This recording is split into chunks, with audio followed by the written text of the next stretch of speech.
Welcome back to Media7. We've been discussing radio live and Murray Television's The Nutters Club.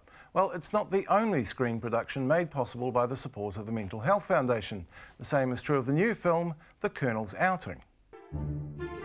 This is Mr. Jones, one of our residents. Colonel Robert Ledley. Tristan. The Colonel wants to take me out in the Chrysler on Sunday. Do you think you could manage a picnic lunch?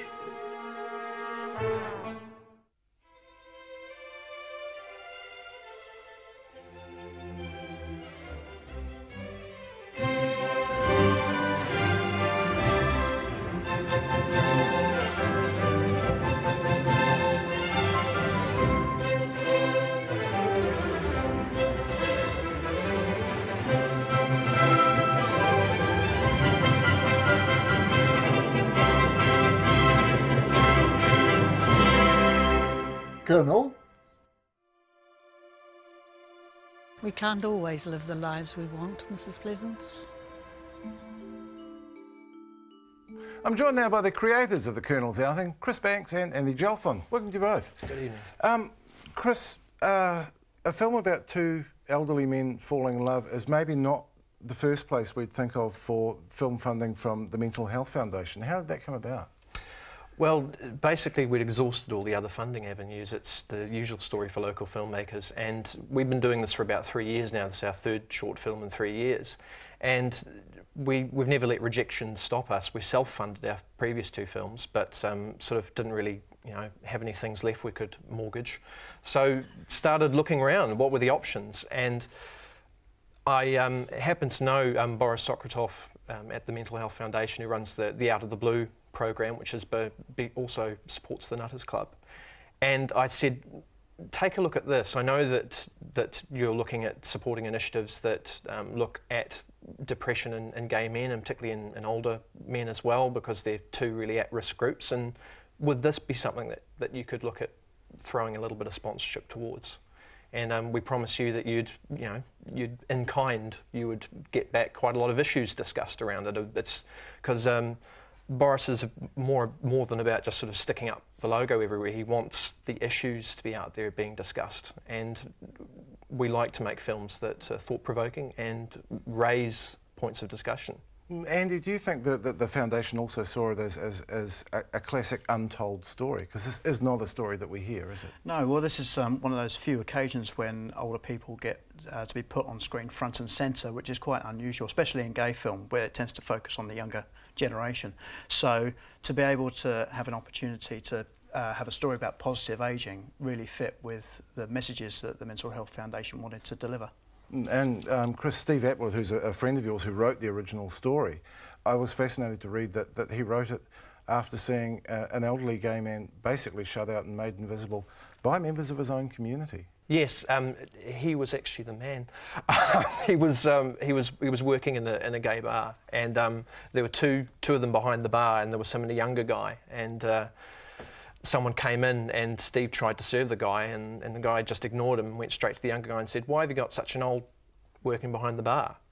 And Steve went home that night and said, "Right, I'll show you. Older people can be sexy and attractive too."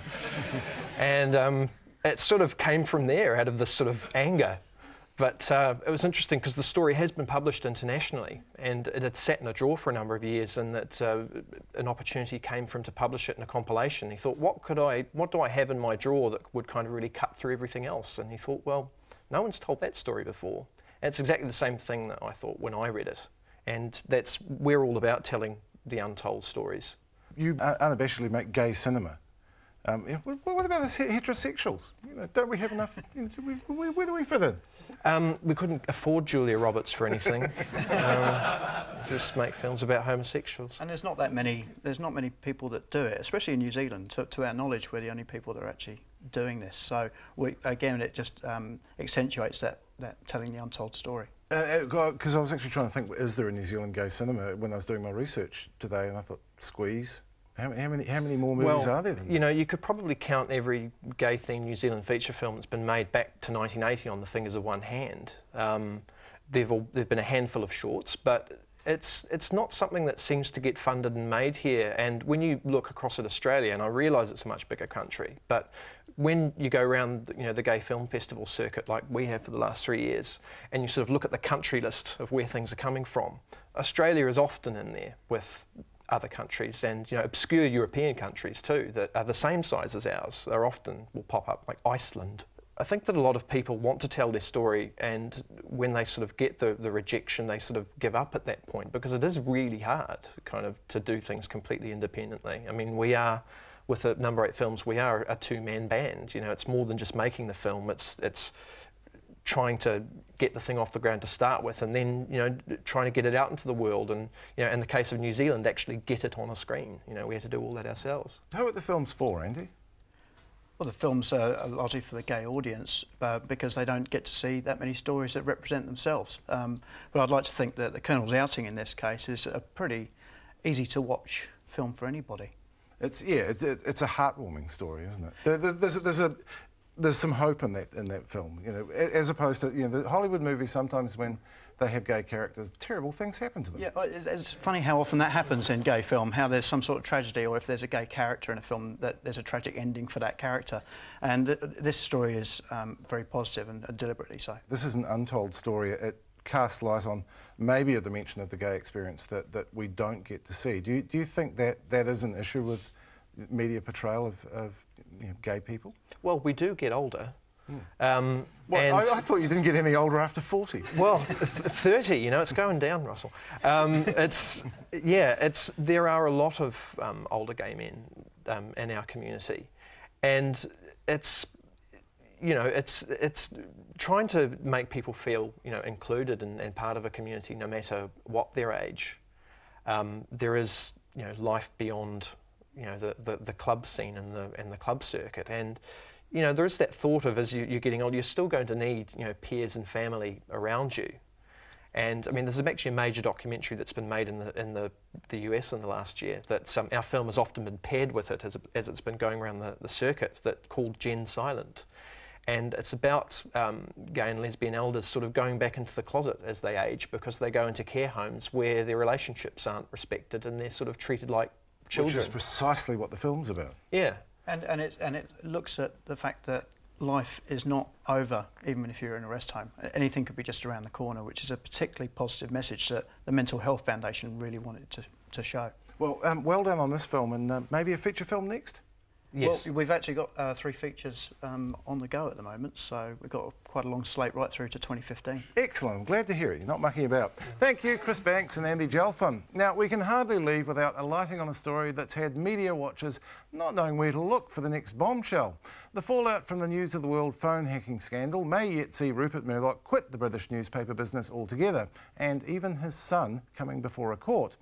It has also made some famous people very, very angry. Yes, all right, no one really cared about the News of the World phone hacking story until it was about murdered teenagers and the families of troops and terror victims, but that didn't stop the celebrities letting fly when it all did break loose. And being actors and media types, they were actually pretty good at this stuff. A highly exercised Hugh Grant on Question Time. MPs were terrified individually of taking on any of the tabloids, but especially anything from News International. This is a protection racket, and it should not be called anything else.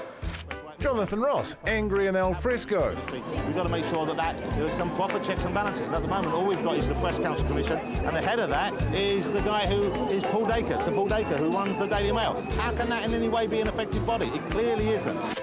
And a frankly livid Steve Coogan climbing into the helpfully rat-like former News of the World features editor in the course of an absolutely boffo news night. And you are morally bankrupt. The whole notion of press freedom is a smokescreen for selling newspapers with tittle-tattle, and you hide behind this whenever it comes up. It's absolute BS. Celebrities, don't make them angry. Not so convincing, News heir James Murdoch, who conducted his sole TV interview on the basis that, if you pause meaningfully between your lines, they will seem more substantial. This company has been a great investor in journalism, a greater investor in media in general, and it's something that we believe very strongly in. But even he couldn't avoid a little tell. Watch his shoulders close here as he affirms the integrity of his News International Chief Executive, Rebecca Brooks. I am satisfied that Rebecca, her leadership of this business, and her standard of ethics and her standard of conduct throughout her career are very good. He looked like a man who expected to be hit with a 4x2, and in a sense, he may well be. I'm just trying to do that James Murdoch thing. Looks like he wants someone to hit him. That's our show for this week anyway. Thanks again to Mike King, David Kodai, Chris Banks and Andy Jalfon, and thanks to you for watching. We'll be back with Media7 at the same time next week. Until then, goodbye.